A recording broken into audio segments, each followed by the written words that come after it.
In 1994, neuroscientist Stephen Porges discovered a mysterious nerve in our brain. As he dug deeper into this nerve, he was shocked to discover how it controls our fear and other forms of emotions. That nerve is called the vagus nerve. It is a part of the parasympathetic nervous system and is responsible for controlling various body functions, including heart rate, digestion, and our breath. It also plays a big role in the regulation of the body's stress response. In short, the vagus nerve carries millions of signals from our brain to our organs and all the way back. We knew before that the brain is connected with our stomach, our gut. That's why scientists call it the second brain.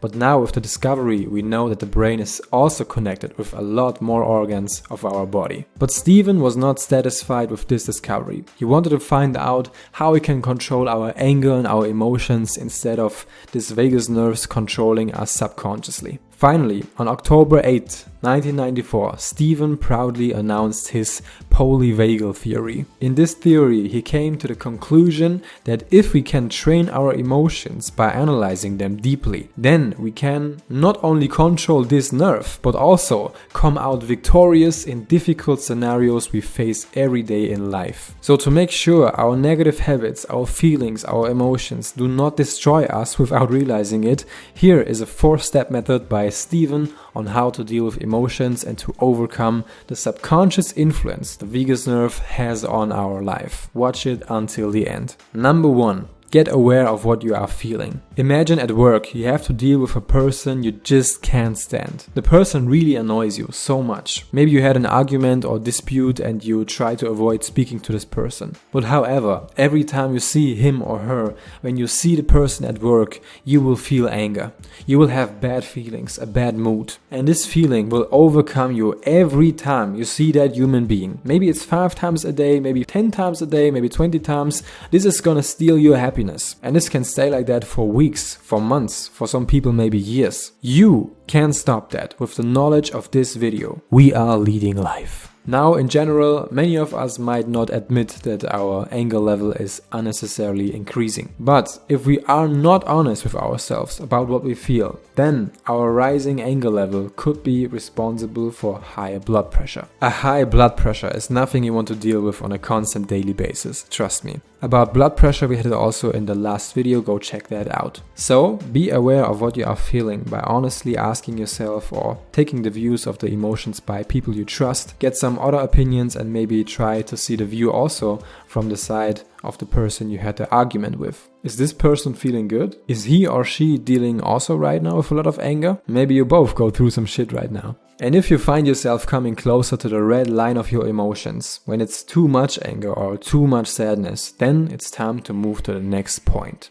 which is, second, accept how you feel. No matter how much we try to control our emotions, we as humans, as human beings, are made to express what we feel. Because we are not machines, right? We are born to feel things. And it is completely okay to express anger, fear, or anything that you feel in life. But the actual problem arises when we try to suppress our anger or our fear instead of finding a way to deal with them. So whenever we are feeling extremely overwhelmed of something, or we cannot find a way to control our bad habits, the first step begins with honestly accepting what we are feeling. Non-acceptance leads to resistance, and being in resistance with life is very stressful and costs you a lot of energy. Realize the feeling, your anger, and just let yourself know that it's okay to feel it and that you accept the situation. This mini method often will reduce the anger. Accepting your feelings brings more peace into your life because you are not fighting them all the time.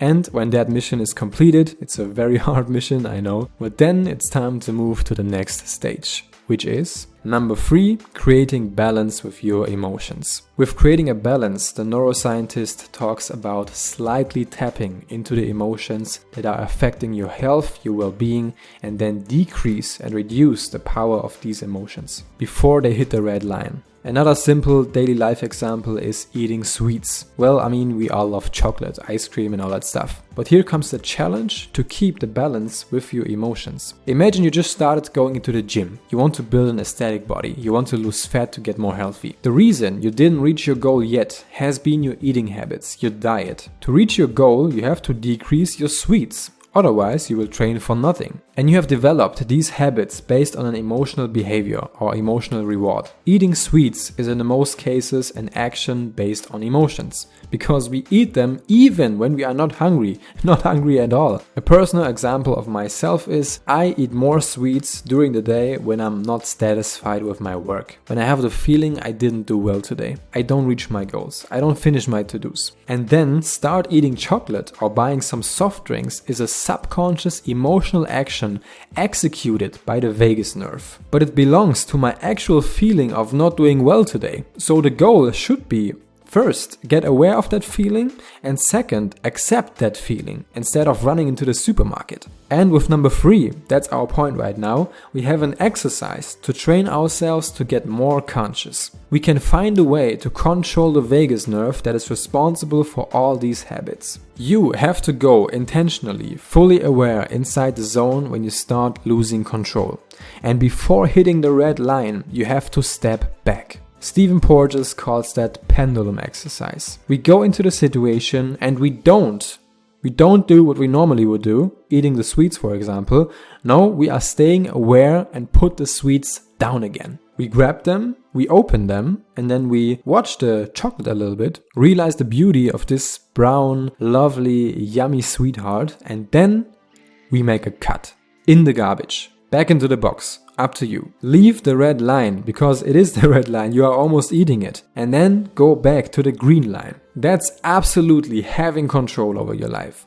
An absolute demonstration of it. That's why it's called pendulum. You go forward and then backwards. If you do this exercise with anything you want for just a few weeks, whatever your bad habits are, you will get a mental master of your emotions. You could move to Asia and mess with the Shaolin monks. Turn on your PlayStation to just turn it off again without playing.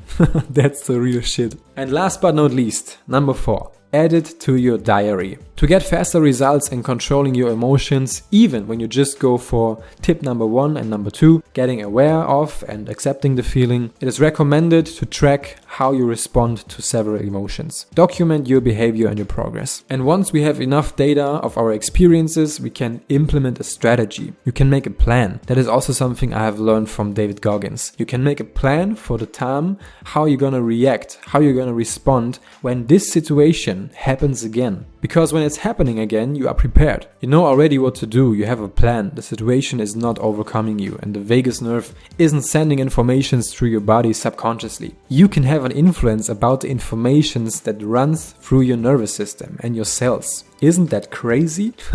Doesn't that sound like a superpower? Definitely something you have to try. And if you haven't wrote a diary yet, you know what you have to do. Every evening before you go to bed, phone off, blue light off, and write down a summary of your day. What was good? Where did you do well? What can you be proud of? And in what can you improve tomorrow? So, what do you think about the vagus nerve and the Polyvagal Theory? And do you think your emotions are taking control of you? Tell us in the comment section below. And don't forget to subscribe to this channel before you are leaving. Maybe we will never see you again. Subscribe now. See you in the next video.